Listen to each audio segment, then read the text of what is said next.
Hi అండి, నమస్తే. Welcome to my channel my home specials. నేను మీ మాధవి. ఈ రోజుల్లో చాలామంది కాల్షియం లోపంతో మోకాళ్ళ నొప్పులు, కీళ్ళ నొప్పులతో చాలా బాధపడుతూ ఉంటారు. అలాంటి వారు ఇలా నువ్వులతో ఉండలు చేసుకొని రోజు ఒకటి తిన్నారంటే మనకి కావలసిన కాల్షియం ప్రతిరోజు మన బాడీకి అందచేసిన వాళ్ళం అవుతాం. ఇప్పుడు ఈ నువ్వులతో ఉండలు ఎలా తయారు చేసుకోవాలో చూద్దాము. ఈ నువ్వుల్లో నేను చచ్చువి అవి ఉంటాయి కదండి, రాళ్ళు, అవంతా శుభ్రం చేసుకొని ఆరపెట్టి పక్కన పెట్టుకున్నాను. ఇప్పుడు మనం ఒక బాండెలు తీసుకొని ఇందులో 2 కప్పుల నువ్వులను తీసుకుంటున్నానండి.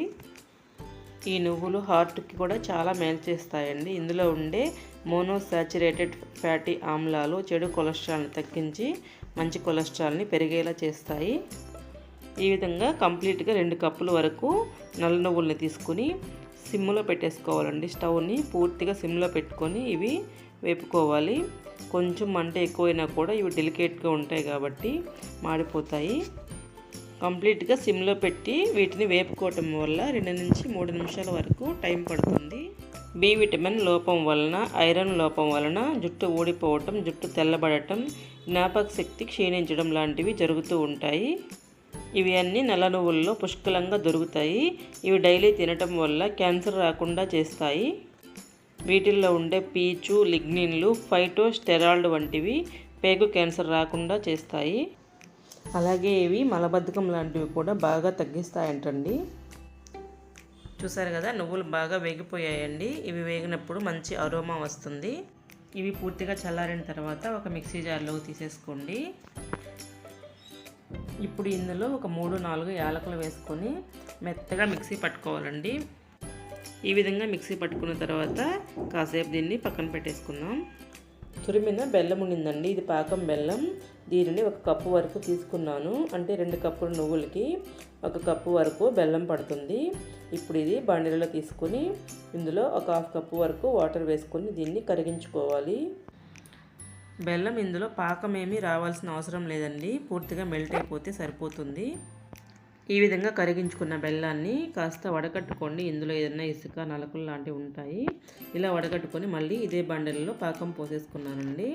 ఇప్పుడు మళ్ళీ స్టవ్ ఆన్ చేసుకొని ఇందులో 1 కప్పు వరకు తురిమిన పచ్చి కొబ్బరిని వేసుకున్నాను. ఈ పచ్చి కొబ్బరి తురుముని బెల్లంలో కాసేపు ఉడికించుకోండి. అంటే ఇలా కలుపుతూ 1 నిమిషం వరకు ఉడికించుకుంటే సరిపోతుంది.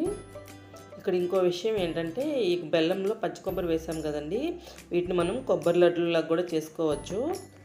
కొబ్బరి తీసుకోవడం వల్ల గ్యాస్ ట్రబుల్ వస్తుంది అని చాలామంది చెప్తుంటారండి. అలా ఏమీ లేదు. కొబ్బరి కూడా మన హెల్త్కి చాలా మంచిది, హెయిర్కి చాలా మంచి చేస్తుంది, స్కిన్ కూడా చాలా బాగుంటుంది. ఇందులో కూడా ఒక యాలక్కాయ వేసుకున్నాను. యాలక్కాయ వేసుకోవటం వల్ల ఫ్లేవర్ చాలా బాగుంటుంది కదండి స్వీట్కి. ఈ విధంగా బెల్లము, కొబ్బరి తురుము వేసిన పాకం వచ్చేసిన తర్వాత మనం ముందుగా మిక్సీ పట్టి పెట్టుకున్న నువ్వుల పిండిని కొంచెం కొంచెంగా వేసుకుంటూ కలుపుకోవాలండి. మేము చిన్నపిల్లలప్పుడైతే మా అమ్మమ్మ వాళ్ళు నువ్వుల తిమ్మిరి కొట్టి పెట్టేవాళ్ళండి. ఇలాగే నల్ల నువ్వులు వేయించుకొని రోట్లో పోసుకొని మెత్తగా దంచుకునేవాళ్ళు.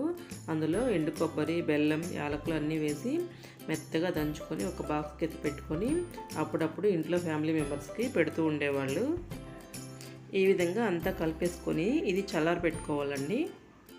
పూర్తిగా చల్లారిన తర్వాత ఇది కొంచెం గట్టిగా అయిపోయి ఉంటుందండి. ఈ విధంగా ఉండలు ఉండే వాటిని నలిపేసుకొని మనం లడ్డూల్లాగా చుట్టుకోవాలి.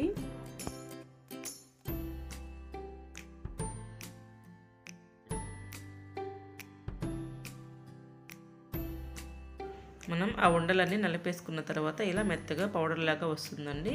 ఇప్పుడు మీకు కావాల్సినంత సైజులో వీటిని లడ్డూల్లాగా చుట్టేసుకోండి. ఈ విధంగా మనం ఒక 10-15 రోజులకి ఇలా చేసి పెట్టుకొని ఇంట్లో ఫ్యామిలీ మెంబర్స్కి ఇస్తూ ఉంటే చాలా హెల్త్ బెనిఫిట్స్ ఉంటాయండి. ఎన్నో పోషక విలువలు కలిగిన ఎంతో టేస్టీగా ఉండే నువ్వుల ఉండల్ని ఎలా తయారు చేసుకోవాలో చూసారు కదా. సో ఫ్రెండ్స్, ఫస్ట్ టైం మన ఛానల్ చూస్తున్నట్టయితే సబ్స్క్రైబ్ చేయండి, లైక్ చేయండి, షేర్ చేయండి, పక్కనే ఉన్న బెల్ ఐకాన్ని క్లిక్ చేయండి. మీకు వెంటనే నోటిఫికేషన్ వస్తుంది. నా వీడియో మీ ఇంట్లో ట్రై చేసి ఎలా వచ్చిందో కామెంట్ బాక్స్లో కామెంట్ చేయండి. Thank you for watching.